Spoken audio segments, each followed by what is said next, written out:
organized a prize giving ceremony for the first and second terminal examination along with a cultural program and reunion of former students.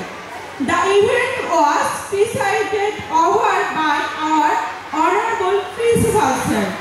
Today, a special guest of the ceremony is our respected beloved Kumar Devnath and Ahsanul Kabir Chief Guest Professor S.A. Kamrul Hasan. Assalamu alaikum. Standing here today, I can say with great pride that our institution has recent skills and glorious position.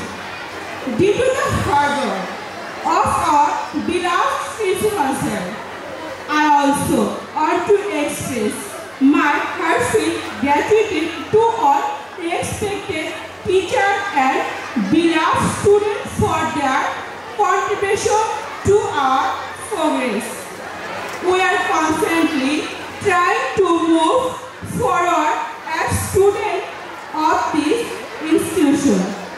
We will continue to uphold its honor and reputation. We seek everyone's cooperation.